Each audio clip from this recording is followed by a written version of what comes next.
Hello everyone, আশা করি সকলে ভালো আছো। তোমাদের সকলকে স্বাগত জানাচ্ছি আমার ইউটিউব চ্যানেলে। আজকের বিষয় হচ্ছে ক্লাস 9-এর গুরুত্বপূর্ণ এক চ্যাপ্টার পরিমাপ। এই চ্যাপ্টারের 5th ভিডিও।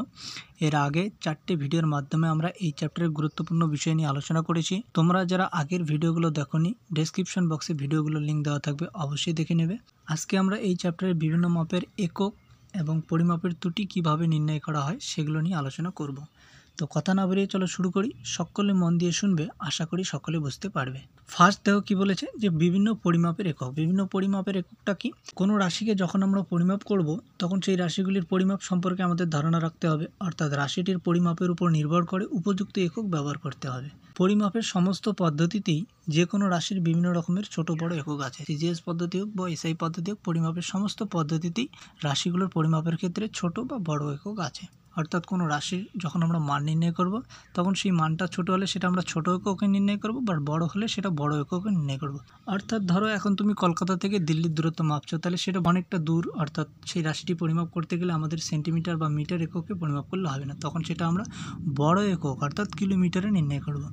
এখন ধরো তুমি কোনো একটা অণু বা পরমাণুর ব্যাস তুমি পরিমাপ করবে, তার দৈর্ঘ্যটা, সেই অণু বা পরমাণুর দৈর্ঘ্যটা তো অনেকটাই ছোট, তখন আমরা সেটা বড় একক অর্থাৎ কিলোমিটার বা মিটারে পরিমাপ করতে পারবো না। তাহলে দেখো যে অতি ক্ষুদ্র দৈর্ঘ্য, যেমন অণু পরমাণুর ব্যাস, আলোর তরঙ্গ দৈর্ঘ্য বা অণুজীবের ব্যাস ইত্যাদি পরিমাপ করার জন্য কতগুলো ছোট ছোট একক ব্যবহার করা হয়, সেগুলো সম্বন্ধে আমরা এখন জানবো। ফার্স্ট রয়েছে মাইক্রন। 1 মাইক্রন মানে 10⁻⁻6 মিটার। ন্যানোমিটার, 1 ন্যানোমিটার মানে 10⁻⁹ মিটার। আংস্ট্রম, 1 আংস্ট্রম মানে 10⁻⁻10 metre. X unit, 1 X unit মানে 10⁻⁻13 মিটার। ফার্মি, 1 ফার্মি মানে 10⁻⁻15 মিটার। 1 ফেমটোমিটার, 1 ফেমটোমিটার মানে হচ্ছে 10⁻⁻15 মিটার। এগুলো হচ্ছে অতি ক্ষুদ্র পরিমাপের বিভিন্ন একক সমূহ। এরপর রয়েছে অতি বৃহৎ দৈর্ঘ্য। অতি বৃহৎ দৈর্ঘ্য কি? যখন আমরা কোনো একটা বড় দৈর্ঘ্য পরিমাপ করবো, তখন আমাদের ছোট এককে পরিমাপ করলে হবে না, তখন সেটা আমরা বড় একক ব্যবহার করব। অর্থাৎ নক্ষত্রের ব্যাস, নক্ষত্রপুঞ্জের বিস্তৃতি ইত্যাদি পরিমাপ করার ক্ষেত্রে আমরা বড় বড় একক ব্যবহার করবো। তাহলে বড় বড় এককগুলো কি কি দেখো। অ্যাস্ট্রোনমিক্যাল একক অর্থাৎ AU, অর্থাৎ সূর্য থেকে পৃথিবীর যে গড় দূরত্ব, সেটাকে আমরা 1 AU অর্থাৎ 1 অ্যাস্ট্রোনমিক্যাল একক বলি। আর 1 অ্যাস্ট্রোনমিক্যাল একক মানে হচ্ছে 1.496 × 10⁻11 মিটার, এটা মনে রাখবে। এরপর রয়েছে আলোকবর্ষ। আলোকবর্ষটা কি? যে শূন্য মাধ্যমে 1 বছর সময়ে আলো যে দূরত্ব যায় তাকে 1 আলোকবর্ষ বলে।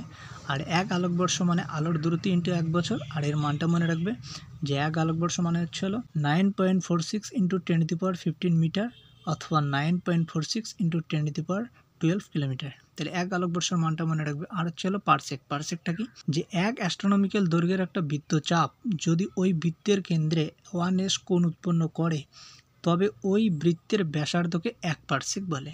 আর 1 পারসেক মানে হচ্ছে 3.08 × 10⁻16 মিটার, অথবা 3.26 আলোকবর্ষ। দৈর্ঘ্য পরিমাপের ক্ষেত্রে যতগুলো আমরা বড় একক ব্যবহার করি, অর্থাৎ অ্যাস্ট্রোনমিক্যাল একক, আলোকবর্ষ বা পারসেক, তার মধ্যে সবচেয়ে বড় এককটা হচ্ছে কি? যে পারসেক। তাহলে দৈর্ঘ্য পরিমাপের সবচেয়ে বড় একক কি? যে দৈর্ঘ্য পরিমাপের সবচেয়ে বড় একক হচ্ছে পারসেক। বোঝা গেল? এরপর দেখো কি রয়েছে, যে ইলেকট্রন, প্রোটন, নিউট্রনের ন্যায় ক্ষুদ্রাতি ক্ষুদ্র পারমাণবিক কণার ভর প্রকাশ করার জন্য ভরের একটি অতি ক্ষুদ্র একক ব্যবহার করা হয়।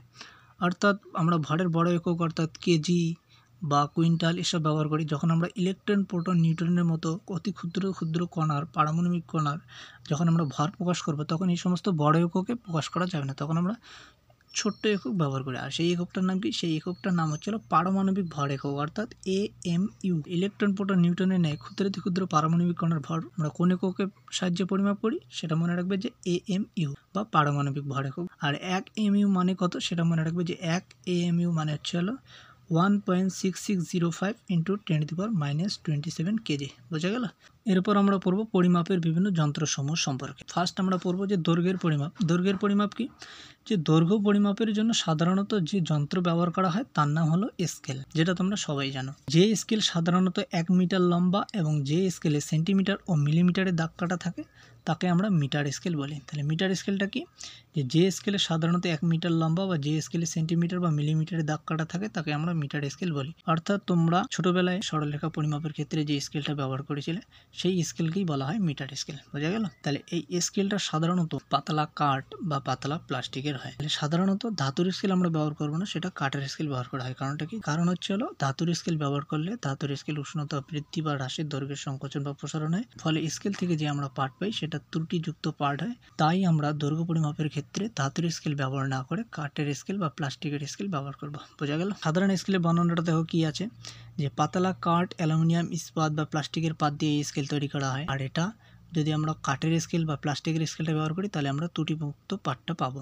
আর সাধারণ স্কেলের এক পাশে সেন্টিমিটারের দাগ কাটা থাকে এই যে, আর অন্য পাশে ইঞ্চিতে দাগ কাটা থাকে। আর প্রত্যেক সেন্টিমিটারকে সমান 10 ভাগে ভাগ করা হয়, অর্থাৎ এগুলোকে আমরা এক একটা ভাগকে আমরা 1 মিলিমিটার বলবো। এই যে এটা দেখছো 0 থেকে 1 1 সেন্টিমিটার, তাহলে এটাকে আমরা 10 ভাগে ভাগ করব। আর এই যে এক একটা ভাগ, এই প্রতিটা ভাগের মান হচ্ছে হলো 1 মিলিমিটার। তাহলে সাধারণ স্কেলে কি, যে সাধারণ স্কেলের এক পাশে সেন্টিমিটারে দাগ কাটা থাকে, প্রত্যেক সেন্টিমিটারকে আমরা 10 ভাগে ভাগ করি, আর প্রতিটা ভাগের মান 1 মিলিমিটার, আর স্কেলের অপর পাশে ইঞ্চিতে দাগ কাটা থাকে। এই স্কেলে শুধু সেন্টিমিটার বা মিলিমিটারে দাগ কাটা থাকে বলে একে মিটার স্কেল বলে। তাহলে মিটার স্কেলটা কি, যে স্কেলে শুধুমাত্র সেন্টিমিটার ও মিলিমিটারে দাগ কাটা থাকে তাকে আমরা মিটার স্কেল বলি। বুঝে গেল? দৈর্ঘ্য পরিমাপের ক্ষেত্রে আরও একটা স্কেল আছে, তার নাম হচ্ছে হলো ভার্নিয়ার স্কেল। ভার্নিয়ার স্কেলটা কি, যে আমরা সাধারণ স্কেলে দেখতে পাচ্ছি যে ছোট পার্টটা সেটা হচ্ছে হলো 1 মিলিমিটার। তাহলে এখন যদি আমরা 1 মিলিমিটারের চেয়েও ছোট আমরা দৈর্ঘ্য পরিমাপ করি, তখন তো তাহলে এই মিটার স্কেলের সাহায্যে আমরা পরিমাপ করতে পারবো না। কারণটা কি? কারণ হচ্ছে হলো এই সাধারণ স্কেলের মধ্যে সবচেয়ে যে ছোট যে দৈর্ঘ্যটা আমরা পরিমাপ করতে পারবো সেটা হচ্ছে হলো 1 মিলিমিটার। তাহলে সেখানে 1 মিলিমিটারের কম আমরা দৈর্ঘ্য পরিমাপ করতে পারবো না, কারণ সবচেয়ে ছোট দৈর্ঘ্যটাই হচ্ছে হলো এখানে 1 মিলিমিটার। তাই এই 1 মিলিমিটারের চেয়েও যখন আমরা কম দৈর্ঘ্য পরিমাপ করব, ছোট দৈর্ঘ্য পরিমাপ করব, তখন আমরা যে স্কেলটা ব্যবহার করব সেটার নাম হচ্ছে হলো ভার্নিয়ার স্কেল। বোঝা গেল? তাহলে ভার্নিয়ার স্কেলটা কি? ভার্নিয়ার স্কেলটা হলো যে 1 মিলিমিটারের চেয়েও যখন আমরা কম দৈর্ঘ্যের পরিমাপ করব, তখন আমরা যে স্কেলটা ব্যবহার করব সেটা হচ্ছে হলো ভার্নিয়ার স্কেল। এরপর রয়েছে সতর্কতা। সাধারণ স্কেল পরিমাপের ক্ষেত্রে কী কী সতর্কতা অবলম্বন করতে হবে? যে সাধারণ স্কেলে পাঠ নেওয়ার সময় লক্ষ্য রাখতে হবে যেন দৃষ্টিশক্তি দাগের উপর লম্বভাবে পড়ে, তা না হলে প্রকৃত পাঠ পাওয়া যাবে না। এরূপ ভ্রমকে আমরা লম্বন ভ্রম বলবো। তাহলে লম্বন ভ্রমটা কি? যখন আমরা স্কেলে পাঠ নেই তখন অনেক সময় আমাদের চোখ স্কেলের পাঠ বিন্দুর সঙ্গে লম্বভাবে না থেকে স্কেল বরাবর তির্যক অবস্থায় থাকে। তাহলে যখন আমাদের চোখটা তির্যক অবস্থায় থাকে তখন আমরা দৈর্ঘ্য পরিমাপের সঠিক পাঠ পাই না। তাহলে এই ধরনের যে ভুল সেটাকে আমরা লম্বন ভ্রম বলি। বোঝা গেল? 2 নম্বর পয়েন্ট কি বলেছে? সাধারণত মিটার স্কেলের 0 দাগটি বিভিন্ন কারণে ক্ষতিগ্রস্ত হয়ে আবছা হয়ে যায়। অর্থাৎ স্কেলের শুরুতে যে 0 দাগটা হয়ে থাকে সেটা বিভিন্ন কারণে ক্ষতিগ্রস্ত হয়ে আবছা হয়ে যায়।